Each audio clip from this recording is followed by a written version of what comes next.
যখন আমি আমার ঘর থেকে বের হলাম তখন আমার মনে হলো যেন আশেপাশে কিছু অদ্ভুত ঘটছে। হঠাৎ করে আমি দেখলাম পাশের ঘরে থেকে কিছু অদ্ভুত আওয়াজ আসছে। আমি সেই আওয়াজগুলো মনোযোগ দিয়ে শুনতে চেষ্টা করলাম। এরপর আমি আস্তে করে দরজার কাছে গিয়ে দাঁড়ালাম এবং কান পেতে শুনতে লাগলাম। হঠাৎ আমি মায়ের গলার শব্দ শুনতে পেলাম। আমার মনে হলো এখানে কিছু একটা ঠিক নেই।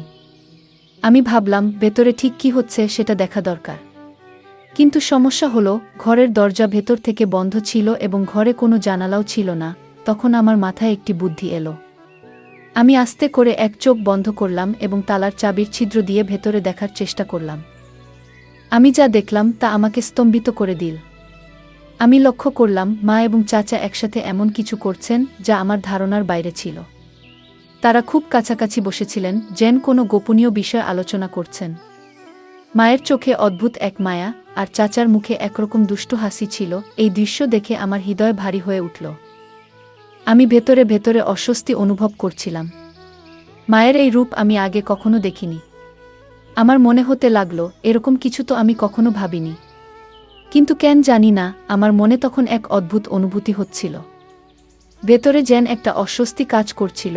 এরপর আমার মাথায় এক নতুন চিন্তা এলো। চাচার প্রতি মায়ের আচরণ আমাকে গভীরভাবে নাড়া দিয়েছিল। আমিও তো একদিন চাচার সাথে কিছুটা সময় কাটাতে পারি। এক অদ্ভুত উত্তেজনা আমার হৃদয় ছুঁয়ে গেল। নিজেকে প্রমাণ করার জন্য আমারও তো সুযোগ আসতে পারে। আমি ভেতরে ভেতরে ভাবতে লাগলাম কিভাবে এই কাজটা আমি করব, একদিকে ভয় আর অন্যদিকে অজানা ভাবনা। এই দ্বিধার মাঝে আমি ধীরে ধীরে নিজের পরিকল্পনা তৈরি করতে থাকলাম। গল্পের মজা উপভোগ করুন এবং শুনতে থাকুন আমাদের বাংলা অডিও স্টোরি চ্যানেল। বন্ধুরা, যদি এখনও আমাদের চ্যানেল সাবস্ক্রাইব না করে থাকেন তাহলে দয়া করে এখনই সাবস্ক্রাইব করে নিন। আজ আমি আপনাদের নিজের গল্প বলবো। আমার নাম রাগিনী। আমরা শহরে থাকি। আমাদের ছোট্ট পরিবারে আমি আর আমার মা একসাথে থাকি। তবে 2 বছর আগেও আমাদের পরিবারের অংশ ছিলেন আমার বাবা। একটি মর্মান্তিক গাড়ি দুর্ঘটনায় আমরা বাবাকে চিরদিনের জন্য হারাই।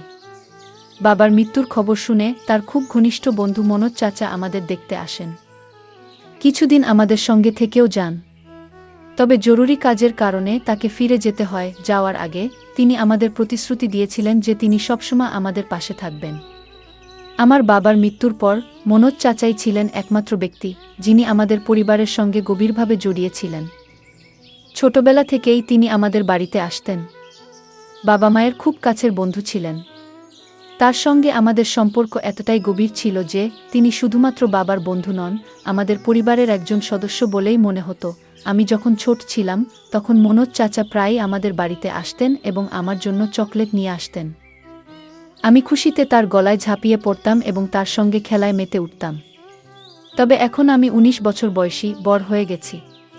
আর সেই শৈশবের খেলা কৌতুক ধীরে ধীরে কমে গেছে। তবুও আজও যখন চাচার সঙ্গে দেখা হয় আমি তাকে আলিঙ্গন করি।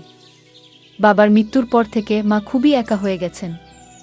আমি জানি না তিনি আবার আগের মতো সুখী হতে পারবেন কিনা। তবে যখনই চাচা আমাদের বাড়িতে আসেন মায়ের মুখে এক আনন্দ ফুটে ওঠে। এটা দেখে আমার মনে হয় আমি মায়ের দুঃখ কখনো মেনে নিতে পারবো না। আমি সিদ্ধান্ত নিয়েছিলাম মাকে আর কখনো একা বা দুঃখী হতে দেব না।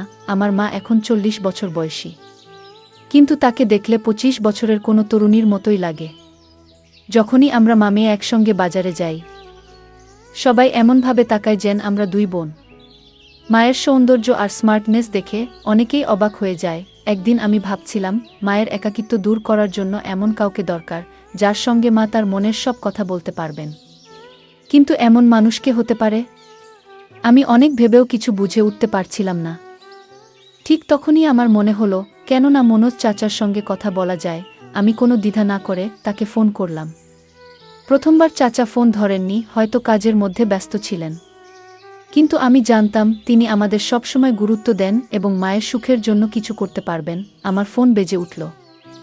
আমি স্ক্রিনে দেখলাম মনোজ চাচার নাম ভেসে উঠছে। আমি খুব খুশি হলাম এবং দ্রুত কল রিসিভ করলাম। কল ধরতেই চাচা বললেন, সরি বেটা, একটু আগে একটা মিটিংয়ে ব্যস্ত ছিলাম তাই তোমার কল রিসিভ করতে পারিনি। আমি হাসতে হাসতে বললাম, কোনো সমস্যা নেই চাচা, আপনি ফোন করেছেন এতটুকুই যথেষ্ট। চাচা মৃদু হাসি দিয়ে বললেন, আর তোমার সঙ্গে কথা বলবো না তো কাকে বলবো? এই পৃথিবীতে তুমিই তো আমার আপন। বন্ধুরা, আপনাদের জানিয়ে রাখি, মনোজ চাচা এখনও বিয়ে করেননি এবং একাই থাকেন। আমরা সবাই তাকে অনেকবার বিয়ে করার জন্য বলেছি, কিন্তু তিনি কখনোই এ বিষয়ে সিরিয়াস হননি। এরপর আমি বললাম, চাচা, যদি কিছু মনে না করেন, আমি আপনাকে একটা কথা বলতে চাই। চাচা বললেন, বলো বেটা, কি বলতে চাও? আমি বলতে শুরু করলাম, চাচা, বাবা আমাদের ছেড়ে যাওয়ার পর থেকে মা খুবই একা হয়ে গেছেন। তিনি কারো সঙ্গে ঠিকমতো কথা বলেন না, খাওয়া দাওয়া ভালোভাবে করেন না। আপনি কি কিছুদিনের জন্য আমাদের সঙ্গে থাকতে পারেন? চাচা কিছুক্ষণ চুপ করে রইলেন। তারপর বললেন, কেন নয়? আমি যেমন আমার বাড়ি থেকে অফিস যাই, তেমন তোমাদের বাড়ি থেকেও যেতে পারবো। এটা বলার কি আছে? আমি আনন্দে অভিভূত হয়ে ফোনটা রেখে দিলাম। খাবার খেতে আমরা টেবিলে বসেছিলাম। তখনই দরজায় কড়া পড়ল। আমি দৌড়ে গিয়ে দরজা খুললাম। সামনে মনোজ চাচা দাঁড়িয়েছিলেন। মা তখনও চুপচাপ টেবিলের পাশে বসেছিলেন। চাচা মায়ের দিকে তাকালেন, কিন্তু মা তার দিকে একবারও দেখলেন না। এরপর চাচা নিজের ঠোঁটের উপর আঙুল রেখে আমাকে চুপ থাকার ইশারা করলেন। আমি তার ইশারা বুঝে চুপ হয়ে গেলাম। চাচা ধীরে ধীরে মায়ের পেছনে গিয়ে দাঁড়ালেন এবং তার 2 হাত দিয়ে মায়ের চোখ ঢেকে দিলেন। মা আস্তে আস্তে চোখ খোলার চেষ্টা করছিলেন। তাকে এইভাবে চেষ্টা করতে দেখে মনোজ চাচা হেসে বললেন, বলতো কে? আমাকে চিনতে পারো? মা মুহূর্তেই চাচার গলার স্বর চিনতে পারলেন এবং বললেন, মনোজদা। দাদা, আপনি কখন এলেন? চাচা মায়ের চোখ থেকে হাত সরিয়ে বললেন, আমি তখনই এসেছি, যখন দেখলাম তুমি মন খারাপ করে বসে আছো। আমি লক্ষ্য করছিলাম চাচার উপস্থিতিতে মা কতটা খুশি হয়ে উঠেছেন। তার মুখে যেন এক অদ্ভুত প্রশান্তি এসেছে, যেন সমস্ত টেনশন মুছে গেছে। তখন চাচা বললেন, মমতা, এবার থেকে আমি সবসময় তোমাদের সঙ্গেই থাকব। আর কখনো তোমাদের ছেড়ে যাব না। বন্ধুকে একা রেখে তার কষ্ট দেখার মতো মানুষ আমি নই। বন্ধুত্বের ঋণ তো বন্ধু শোধ করবেই। মনোজ চাচার এই কথা শুনে মা ভীষণ খুশি হলেন যে এবার থেকে চাচা সবসময় আমাদের সঙ্গে থাকবেন। আমরা সবাই একসঙ্গে বসে খেতে লাগলাম এবং অনেক কথা বললাম। সেদিন আমরা সবাই এক ঘরে শুয়ে পড়লাম এবং রাতভর গল্প করতে করতে সময় কাটালাম। পরের দিন সকালে চাচার অফিসে যাওয়ার কথা ছিল, তাই তিনি আগে ঘুমিয়ে পড়লেন। আমি তার পাশে বসে গল্প করছিলাম, আর কখন ঘুমিয়ে পড়েছি টের পাইনি। সকাল কবে হলো বুঝতেই পারিনি। মা সকালে উঠে নাস্তা বানিয়ে ফেলেছিলেন, আর চাচা তৈরি হয়ে গেলেন। আমরা সকলে একসঙ্গে নাস্তা করলাম। তারপর চাচা অফিসে চলে গেলেন। এভাবে আমাদের দিনগুলো কাটতে লাগলো। আমি চাচাকে বাবার মতোই মনে করতে শুরু করলাম। সত্যি বলতে তিনি আমার নিজের বাবার চেয়েও বেশি গুরুত্ব পেতে লাগলেন, কারণ তিনি আমাদের সঙ্গে ছিলেন, আমাদের খেয়াল রাখছিলেন। এক রাতে আমি আমার ঘরে শুয়েছিলাম। হঠাৎ খুব খারাপ একটি স্বপ্ন দেখলাম। সেই স্বপ্নে আমার বাবাও ছিলেন। আমি ভীষণ ভয় পেয়ে ঘুম থেকে উঠে পড়লাম। আমার কপাল দিয়ে ঘাম ঝরছিল, গলা শুকিয়ে যাচ্ছিল। তাই আমি পানি খেতে চাইলাম, কিন্তু দেখলাম আমার জগটা পুরো ফাঁকা। আমি ভাবলাম রান্নাঘর থেকে পানি নিয়ে আসি। জগটা হাতে নিয়ে ঘরের দরজা খুলে বাইরে বেরোলাম এবং রান্নাঘরের দিকে হাঁটা শুরু করলাম। রাতে আমি পানির জন্য রান্নাঘরে যাচ্ছিলাম। মায়ের ঘর আমার পাশেই ছিল এবং তারপরে মনোজ চাচার ঘর। যখন আমি চাচার ঘরের সামনে দিয়ে যাচ্ছিলাম, তখন একটা মৃদু শব্দ শুনতে পেলাম। প্রথমে ভেবেছিলাম হয়তো চাচা টিভি দেখছেন, তাই বেশি গুরুত্ব না দিয়ে আমি সামনে এগিয়ে গেলাম। কিছুক্ষণ পরে সেই শব্দগুলো আরও স্পষ্ট আর জোরে শোনা গেল। এবার আমার কৌতূহল জাগল। চাচার ঘরের সামনে এসে আমি দাঁড়িয়ে পড়লাম। ভালো করে শোনার চেষ্টা করতেই বুঝতে পারলাম মা যেন কিছু বলছেন। আমি ভাবলাম, এত রাতে মা আর চাচা এক ঘরে কি করছেন? তখনই আমার মাথায় একটা বুদ্ধি এলো।